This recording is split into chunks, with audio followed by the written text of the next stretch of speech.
Hello and welcome to video 2 out of 8 in the free video series leading up to the launch of my online course, the Inner Critic to Inner Coach. And today we are talking about how to make the right decisions.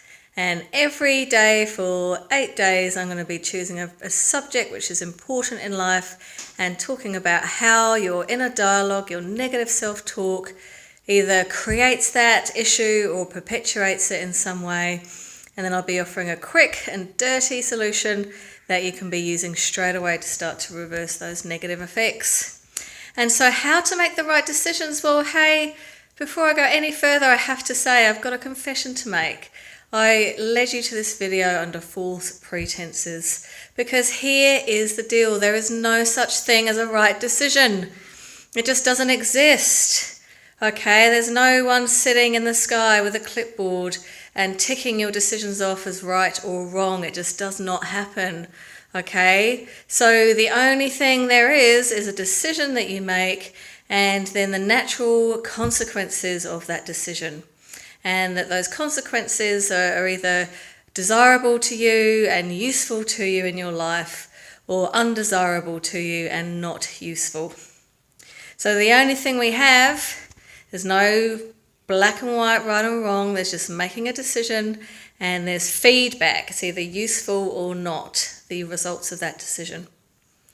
And I'm not talking about extreme here, I'm not talking about people who are making decisions to intentionally harm other people. That's a whole different ball game, and I'm not getting involved with any of that because that's not my expertise, and I'll leave that up to people that understand the way that those kinds of minds work. But we're talking about the average person on the street, you and I, and what it's like to be making decisions in life and how we can do that process a little more easily. Because what happens is that we become disabled in making a decision because we have a fear that it's not the right one, that we're not going to get it right, that somehow that decision is wrong, inverted commas, wrong. And that somehow because we've made a decision that's wrong, we're not going to be okay in the world, okay? There's something bad's going to happen to us. And that's where, my friends, your self-doubt really comes into play. Your self-doubt is there as part of your inner critic because it is so concerned about the fact that you could get something, inverted commas, wrong, and that because you've done that you won't be okay in some way, that you won't be physically safe or you won't be okay in the world. You'll be rejected, something bad's going to happen. And I'm not even going to describe self-doubt to you because I know that if you're listening to this, you know exactly what self-doubt is. And it can be on a scale, right? So, for times for myself and people that I've worked with, we've got people crippling themselves with that continuous doubting about what even to buy for lunch. What if they get their lunch decision wrong? And it is just mental noise. It is just the inner critic. The tape playing over and over again like a hamster wheel. And the thing you have to understand about it, which I hope is really going to help, is it's only there because it is trying its very best to stop you from having negative consequences and not being okay in the world. So you might be thinking, well, if that's happening, then if we're scared of getting things wrong, but there is no actual right and wrong, then what's the solution here? And let's go through that because that's ultimately, of course, what these videos are all about.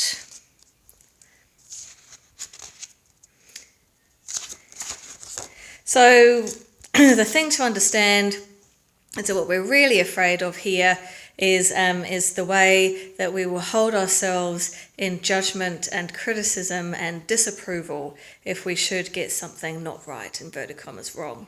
That's the real thing that's really crippling us.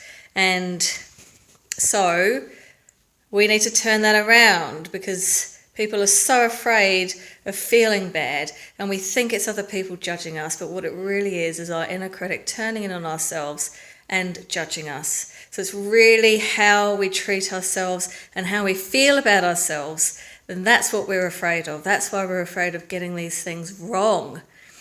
Okay, so the only solution to that is we have to learn how to not do that. We have to learn how to have our own back.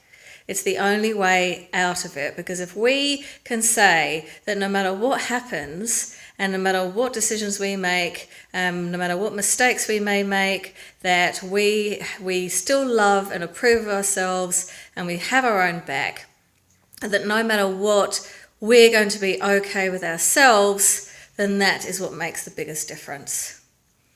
So have a think about that. What are some things that you can say to yourself when you're making the next decision that can help you know that no matter what, you're going to have your own back and you're going to be okay? It could be, this could go this way, it could go that way, and I'm still okay. I'm still okay. I've got a family, I've got a friend, I've got a house, a roof over my head. I'm still a good person, whatever that might be.